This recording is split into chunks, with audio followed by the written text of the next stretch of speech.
Welcome to the Intelligence Amplifiers, podcast that celebrates the people who make the intelligence a collective superpower.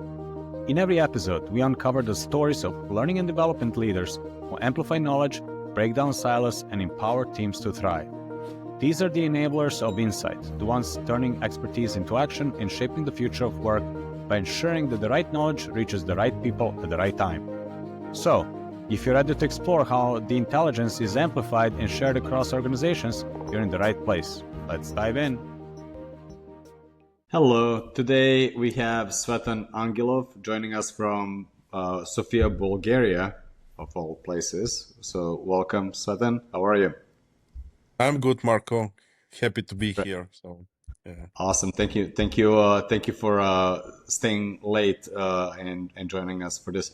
So today you're basically running learning and development at Scalefocus, but and we'll talk about that. But before we get to that, I wanted to kind of start with your earlier career, and you started in more of a banking and insurance, and more in a project management. How did that get you into training and development? Yeah, thank you for the question. Actually, I studied economics and I jumped in an insurance company because the background in economics was insurance and strategic planning and etc. So I jumped in insurance company, was just well market positioned. Then I was start digging into my career, because something that you're planning in the beginning or going in university often is not the same that you're continuing, because when you go and face the reality or see what's really how to say it, passionate, fuels you, and etc. And you have opportunity to change it. So I changed my profession that time. I started working with people, delivering some sales training, I would say, in the beginning, some production or product, I would say product trainings. And that was the beginning of my, how to say it, learning and development career, without knowing what will happen in future. Got it. What excited you about that? What did you see in learning and development that was, I guess, interesting to kind of stick with that? So that time I would say, or I would say it was working with people. Right now, I can say that the dynamics, the impact that you have directly on the people, careers, their performance, how they understand how in that case the business works, how they can benefit from it, and I would say that the whole economic human related correlation, is something that sticks with me in the long run. Got it. So you kind of fell into L&D sort of by almost like by accident, and you discovered that you liked it and you enjoyed working with people. And then after that, you went to Sensata, and that was a different organization, right? You actually had initially the role of L&D, and your scope was significantly bigger. Can you tell us a little bit more about that? Like, what was the challenge that you were trying to solve? Yeah, actually, I have another career step before Sensata. Mm-hmm. But regarding Sensata, there is, I would say, several, I would say, challenges, but also interesting moments. The scale was totally different, Mm-hmm. because as a member of Center of Excellence at that time, I was responsible for 2 plants, R&D center, shared service center, and etc. So it was enormous. And I found that when you create something in learning and development, you need to have systems, processes behind, who are stable but also scalable. Because if you cannot scale in those companies, you cannot penetrate, you can reach people, you cannot build sustainability.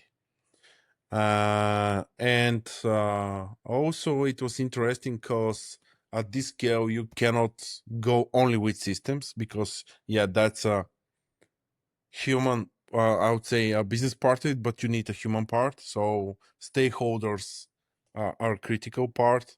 to boost or to influence people, departments, and if you have enormous program or for example leadership program or all employees development programs on certain topics, you have the perfect system that helps you to deliver that, maintain quality tracking. You need those stakeholders to go to show to the people that that's something that really meaningful for them. I would say those two are the biggest chunks that I saw there and experienced actually. Got it. And I remember it was a few thousand people, right? Like when you say scale, like we're talking about thousands and thousands of Yeah, employees yeah, responsible. yeah, Got it. And thousands. so you took that on. And I also remember, I'm trying to connect the dots. I remember you studied economics, and as you were building L&D, you also mentioned how your experience with economics was actually playing out in connecting the business impact of the company to learning and development. So it wasn't just, sometimes we see learning and development just as a sort of like a nice to have, but like what Yeah. I'm really curious about your experiences. It wasn't a nice to have, but it was like, how do we connect developing people to actually making the organization much better? And so that's where like you leaned on your economics background, I guess, right? Yeah. Actually, my background helps me a lot Uh-huh. because something that really interests me and I'm passionate is the business impact through L&D. And the way that I'm seeing I would say the learning and development in the business world is how we, through L&D, as I would say tool, but it's like huge tool, how we influence the entire company, how we can influence the company culture, how we can influence and develop the company performance, and etc. and etc. And more I stay in L&D, more I would say sub tools I found to execute through those results and to achieve actually those results. But interesting point here, or couple of steps back is what means L&D? L&D means that people are capable to I would say do their job. But L&D also helps people to see the bigger picture, to have a business acumen, not only the skills to see or to help leaders to manage the culture, to manage performance. And those are actually organizational or company or business KPIs actually.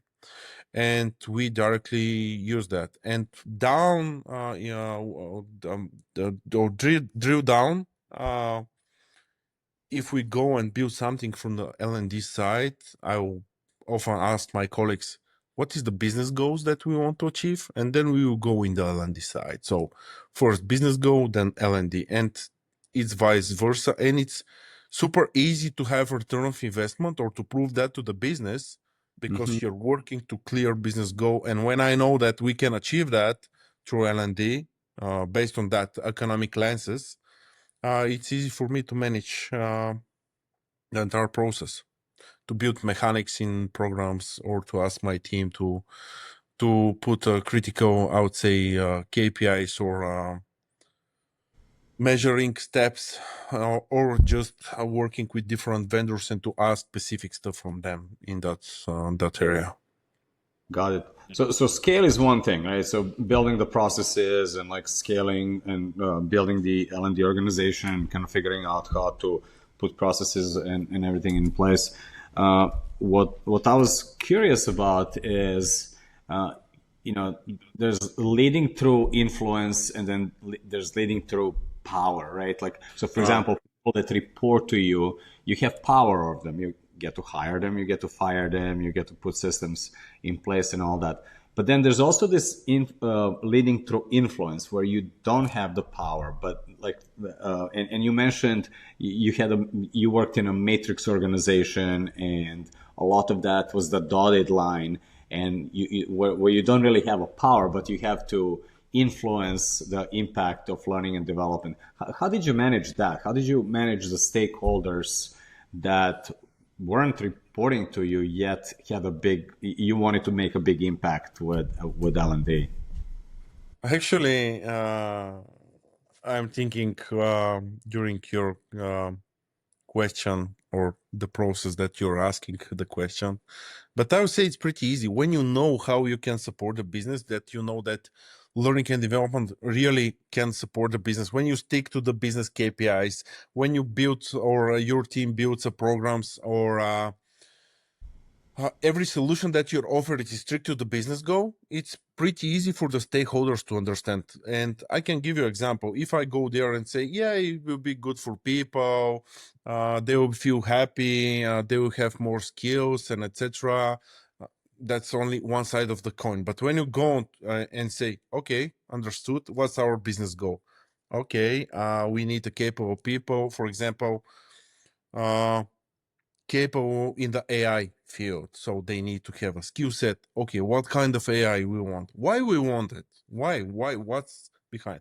Yeah, we want to have a team because that's a trend. That's this is here to stay, and we want to put that in our, for example, offering capabilities to stay on the market. It depends. I don't know what you come from the business, but when you hear that, you say, okay, now I understand what I need to do. Now I understand what I need to develop. Now I understand how to manage that. Now I understand how to go on the KPIs. And when you go and offer solution to the business, it's directly to this business goal. So for me, it's easy to influence because probably the skill here is listening what business wants, what business really want to achieve, and to just offering meaningful solutions to the business through the L&D. And that's economic in me. So actually. Got it. And I'm asking that question because we just kind of went through this like downturn, economic downturn, and what I'm noticing is one of the first things that gets chopped is learning and development because it's often perceived as a nice to have. And it seems like what you've done is you positioned it as a strategic to the company. So it wasn't just a nice to have, but it was a must have. And you were able to explain how learning and development is actually strategic and makes an impact to the business. And what I'm hearing is listening to the business and then develop KPIs, the needles that you're going to move directly through developing talent was what was successful. So that's pretty cool to see.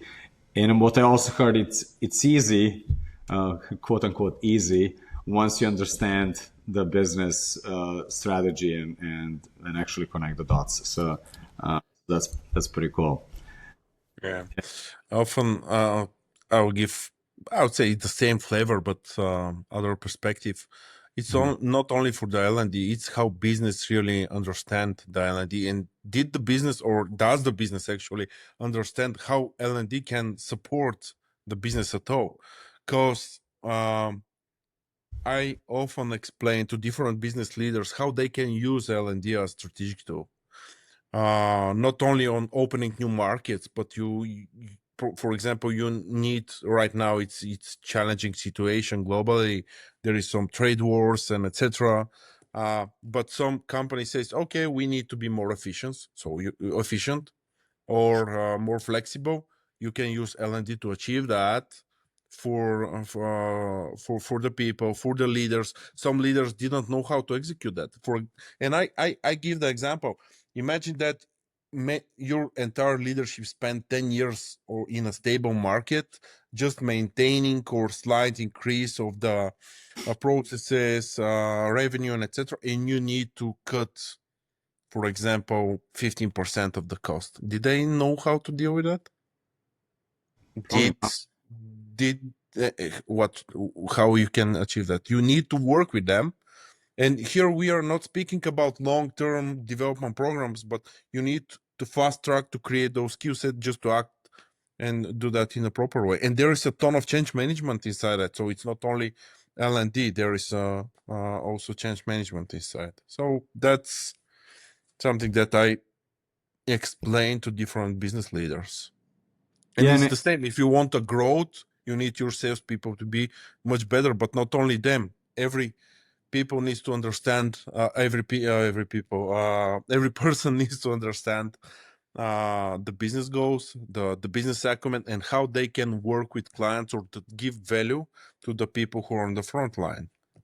Got it. Yeah, and then I recall you mentioning how you saw your role in L&D as part of the change management. So, as leadership wanting to make change management, you were basically the way to help enable that, to execute on that, right?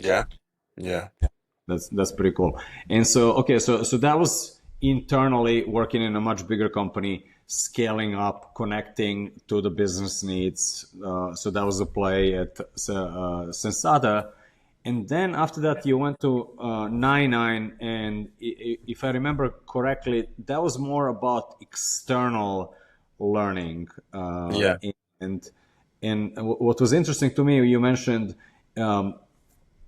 when you're doing things internally, you're the only option, right? Like you are the only L&D. You don't have a competition other than for your own existence, but you're the only shop in town because you're the only L&D operation inside of the house. But when you're dealing with external offerings, you have to compete for attention. You have to like attract the right talent. How is that? It sounds like it's a totally different concern, external training than being the only option internally. Yeah. It's difficult, I would say, in the beginning. But I would say not the competing is the something that is the tip of the iceberg. Down below, you have other biggest challenges like lacking of information, or if you're not gathering information properly, you don't have opportunity to come second, third, fourth, fifth, 10 times to ask for additional details, or you can ask, but how this will be um, recognized from the client in that case, from the company. Also, you have some lack of context, so you need to see that. So it's not only the competing side of it. Regarding the competing, yeah, you need to be fast. Definitely you need the expertise, because something that your heart in that case is the expertise to deliver or to create or to consult, and at the end of the day provide value. I would say here how you present your solution also is a critical, because you can have perfect experts in your team. They you know that they built a really workable solution, uh, but if you cannot explain it to the client on their language, to the proper stakeholders, this will not work and will die through there. So you have I would say, huge waste of energy. And there is several, I would say, moments that you need to work as an external consultant in that case. Got it. And how is a learning instructional design different internal versus external? Like, were you using the same approach, same tooling, or was the external more polished because it goes to wider masses? People don't have the context. How is it the same? How is it different? Uh, it's interesting question. I never think about that in such a direction. I will not answer with it depends, because definitely it depends. But in most of the cases, if I'm focusing on external instructional design, if you do your prep work, you deliver something that's workable. Definitely will have added value to the client. But in most of the cases, you're hard not only for expertise, you're hard for the, I would say, capacity that you're holding up, because internal L&D teams or central excellence do not have the whole capacity. And sometimes internal team do not have time for, I would say, additional development, building deep expertise in certain levels, and they hire external companies. But your question is it's interesting.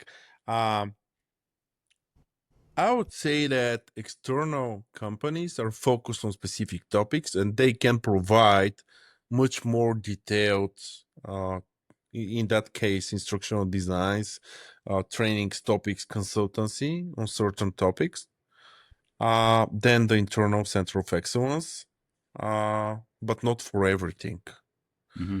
Oh, yeah, I will start with it depends really from the topic, from the expertise that you have in the team, how this internal L&D team is positioned, the expert level there, and of course, what business expects from learning and development, because there is a teams who just manage different vendors.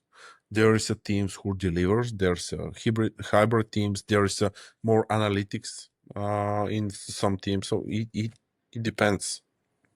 Yeah, and I would imagine also KPIs for external training are quite different than KPIs for internal, right? Were you, or was it the There same? is higher expectations to the external ones, Yeah, definitely. And it's, I don't know it's right or wrong, but it's something that I see in the past 10 years. got it, got it.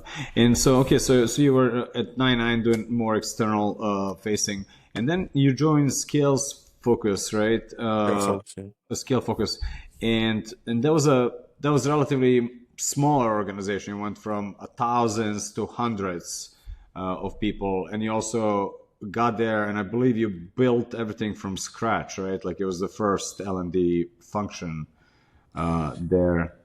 What got Yeah, that? the company was in development when I joined it. Uh-huh. I would say it was not fully from scratch, but needs to go on a stable phase. Yeah, from a, I would say people count is smaller company, but from the development needs at that time, before this was 5 years ago, Mm-hmm. um, and in regarding with how I would say ownership on the function, and actually Scalefocus, yeah, it's small company, below 1,000 people, but still you have all of the functions from marketing, sales, and etc. You work with those people and you're creating together. You can directly influence. You see the results. And again, from the economics background, small companies can do a tremendous stuff over the time in correlation with the biggest companies.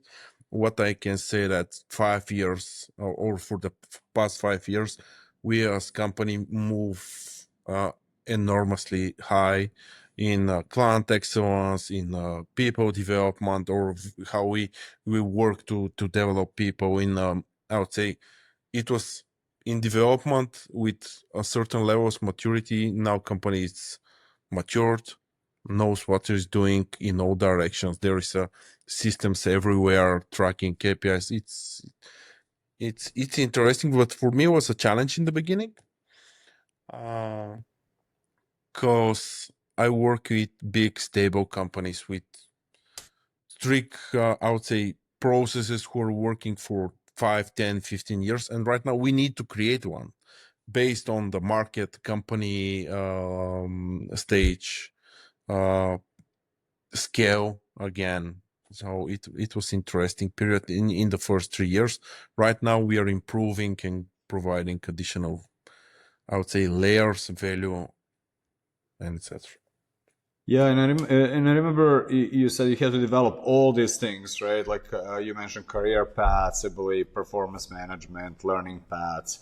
There was like quite a bit, and you also, I think initially it was good enough. Like it wasn't perfect, it was good enough, and then you kind of kept iterating. How did you think about that? Like focusing on just one kind of program, like say onboarding or performance management, versus starting all of them and kind of like moving them up. How did that play out? Oh, actually, it was in tough period, but we have a, I would say, strict pipeline. Uh-huh. For example, in the next 2 months, we need to build definitely this onboarding from, I would say, not from scratch, but close to it. and we were pretty focused as a team.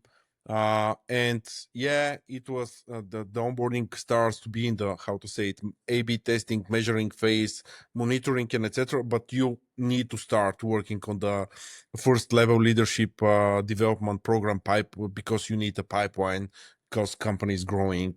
It was pretty tough in regarding with resources, but experience in the team, because there is a lot of experts who has I would say a lot of years, really helps we to do that.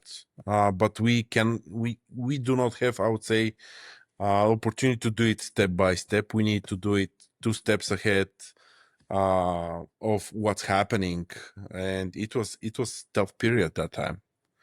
Yeah, and you talked about you had a lot of expertise in house, and sometimes I see L&D teams where like the team needs to develop everything, and sometimes I see teams that rely on subject matter experts, and it sounds like at Scalefocus you had to rely on the internal experts, right?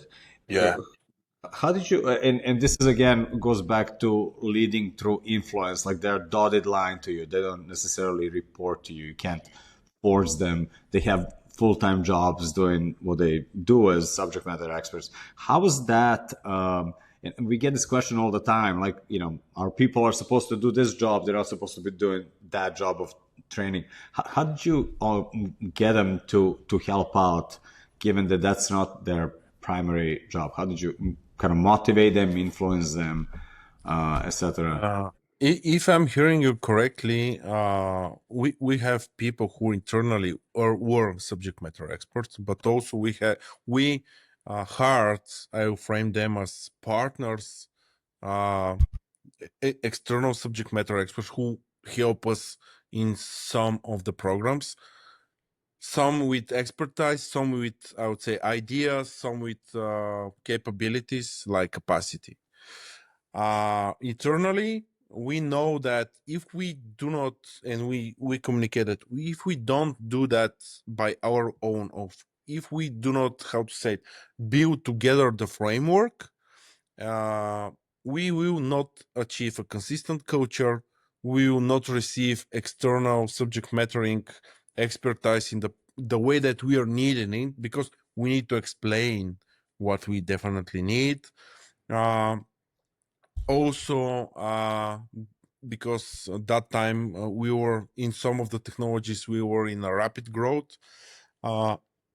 If we are not able to articulate also internally to the people what we want, we will not achieve anything actually.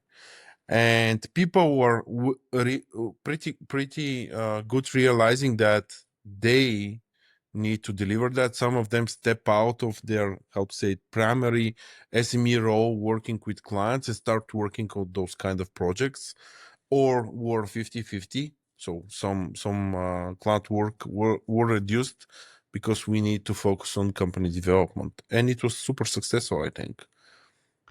Got it. So you were able to pull them from day to day, being subject matter experts, and also joining your initiatives and helping with sharing the knowledge and transferring what they know with others.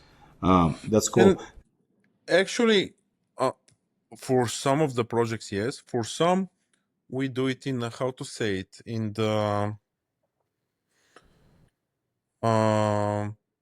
way that every project needs to be done. Like we had focus groups, we have different stages of development. For example, colleagues who are working mostly on the performance management, they have a ton of interviews and change agents and etc. So those people were not fully into that. Subject matter expert was from the HR perspective, but the business was super involved. Oh, it depends on the project, but yeah, for some of the people, we really rely on them to jump and to work with us for a certain period of time. No, for the Yeah. entire of their career in that case. Yeah, of course. But even getting people off of their day to day and focusing on something else, that's a big deal, right? Like they're giving you their valuable time. So That's usually a question we get every once in a while. Like how if my engineers, for example, have that special knowledge, how do I get them to work with me on training when their real job is, say, doing engineering, right? So it's like pulling them from what Yeah, they but know. I'm agree. Some of people say, "Yeah, I'm a good engineer. I need only to do that."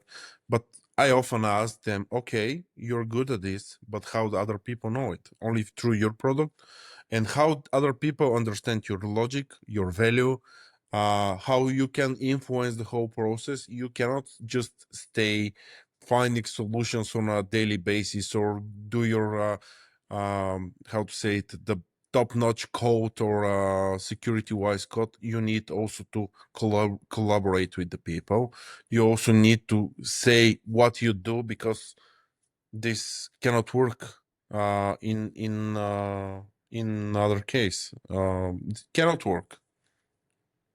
Yeah, yeah. That was also my experience when I was doing this at Twitter. I would knock at the doors of engineers and engineering managers, and initially they would be like, "Oh, well, we're busy. We got to work on our tool or whatever they're working on." But then I was like, "Well, but do you want your internal customers to know how to use it?" And if you don't, then you're going to get a lot of support questions. And when I was asking engineers how they spend their time, they realized that a big chunk of their time went on supporting the user, and so that's where learning and development came as a solution to that. So that was like our way of selling, partnering with them, so that they would actually invest in training their Yeah. internal users and working with us. And that, once explained like that, I found that was successful. So it sounds like you had a similar experience. Yeah, it's similar, I think. Yeah. Yeah. And when we talked about the delivery of that training, and you mentioned omni-channel. What did you? What does that mean to you? It comes from the marketing, which is again economics. Yeah. But the idea in a nutshell is to boost your marketing through different channels.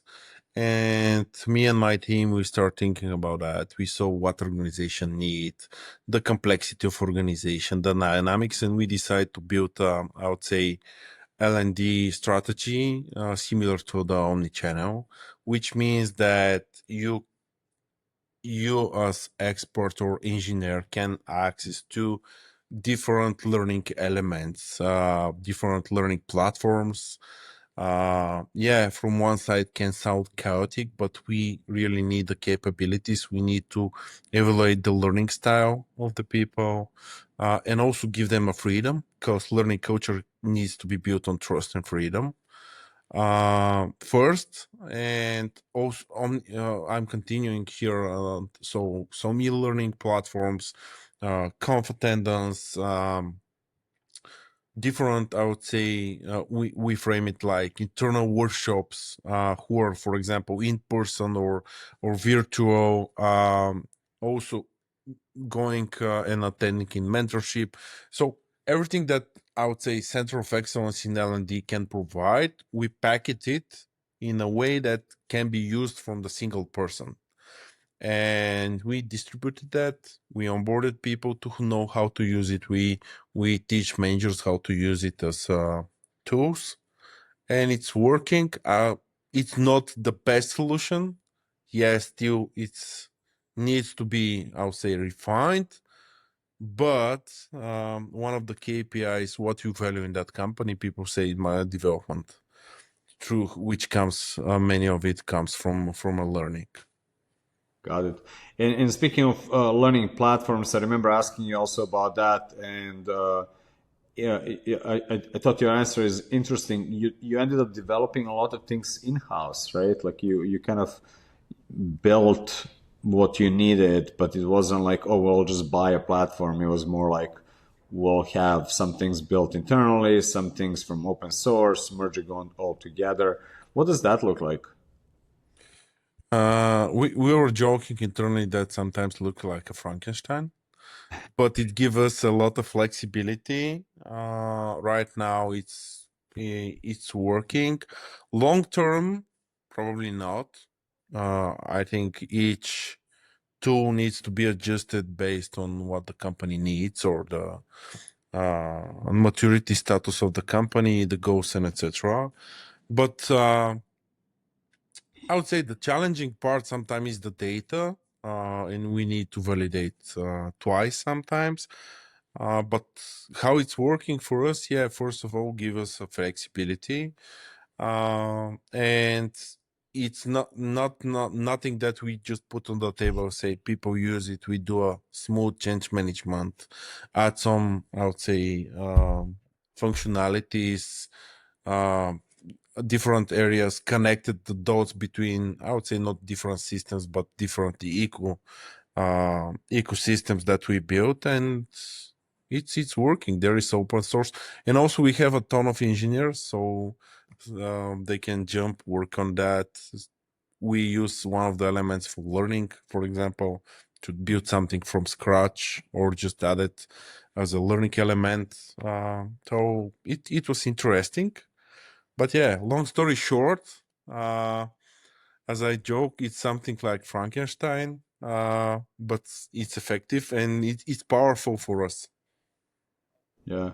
So not only you get engineers to teach and develop content, but you also get them to help you build your learning stack. Yeah, Yeah. yeah. That's pretty cool.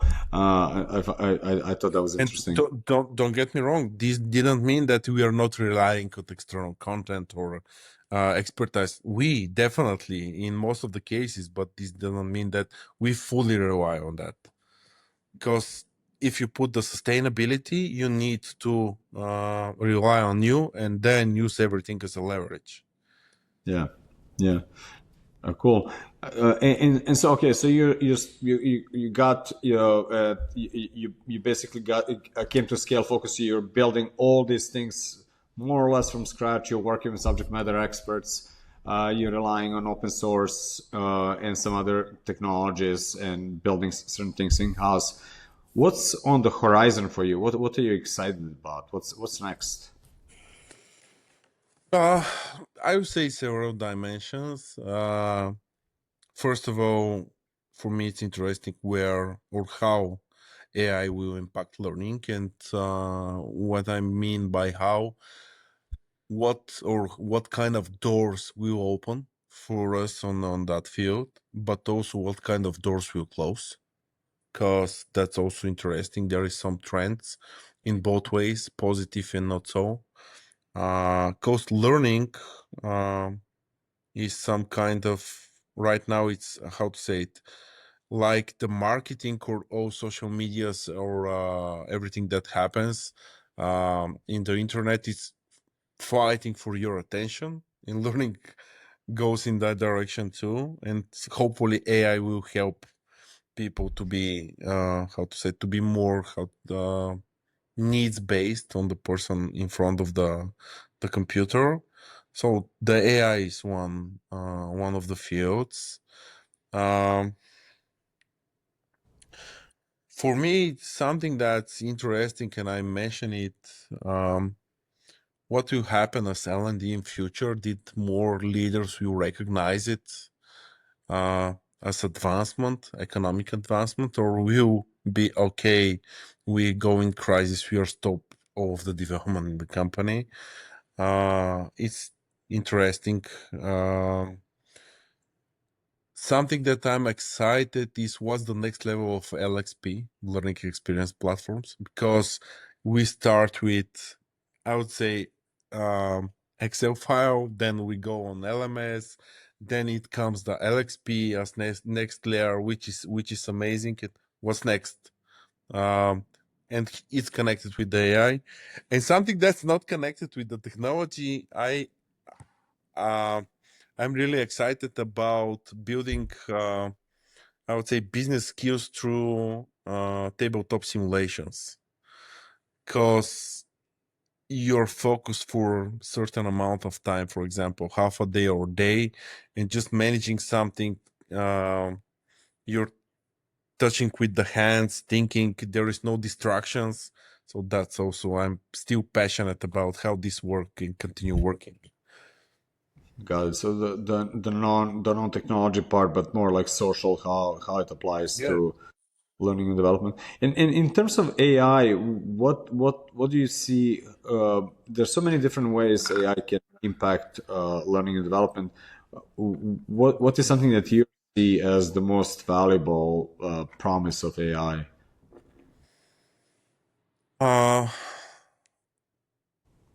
I would say there is three dimensions that I see as promising. First of all, one is uh, I won't frame it as fine tuning, but really can relate the instrument, the tool, the platform, or the area specifically to the person, and can work to building better skill or explaining in the way that the person can understand it or understand the person better in those cases without human interaction, which is also goes to the second part, which is scalability.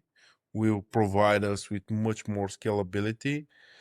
And the third one is, I would say, the analysis part, really helpful into that, because end of the day, if you want to run L&D, you also need the data to see how this really help to the business, and I think this will help us a lot.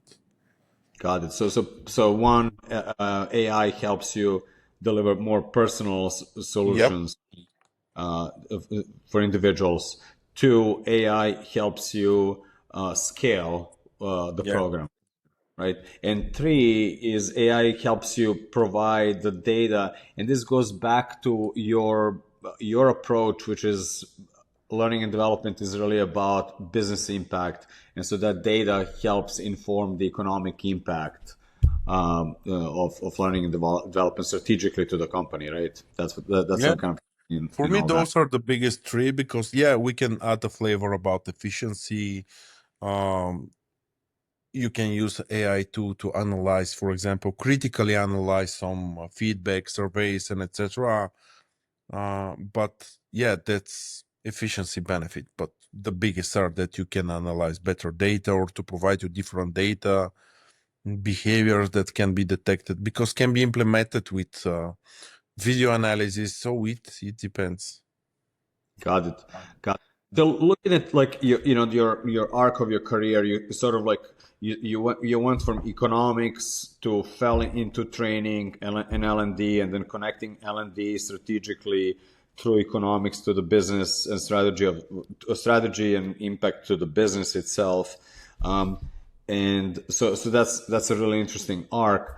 Looking back, if you had to give an advice to a younger self, what would that be? What would you you know suggest to Tsvetan, couple long time ago, a younger version of himself? Yeah. Personally, I'll say everything will be okay.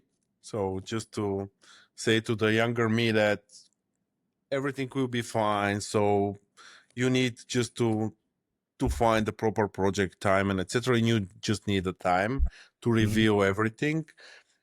Business wise, I will say you need to start thinking about the business impact as early as in your career, because I will not say, or early as the deepest, because I will not say that from the beginning I was thinking about how this will affect the business. How I was most on how this will affect people, and probably this was the wrong direction in the beginning. But I adjust myself after that pretty good, but this I can save some years of myself, 2 or 3 maximum. So those Got are it. the two advices. Got it. So what got you into L&D is the love for people and helping people, but what you leaned on is the business impact through your experience with economics and understanding Yeah, how getting people better is making a business better. I will frame it in one sentence. If there is a business impact, definitely there will be a people impact. So care about the business. Got it. Got it. Super valuable. Thank you so much. That's a very interesting perspective, and I really appreciate that. Looking at the impact, we always talk about like how do we measure the impact, and it's like I said, especially in today's day and age, where L&D is, if it's not strategic, it tends to get cut first, and so the aspect of leaning on how do we be strategic about how we are applying it. Yeah. Cool. Well, thank you, Tsvetan. I really appreciate you joining us, and thank you for sharing your knowledge and your experience in sort of building L&D organizations across both small and large companies. Again, from inheriting something and also building it from scratch and kind of iterating on that and doing it internally and externally and so forth. I got to learn a lot from you, so super appreciate it, and thank you very much.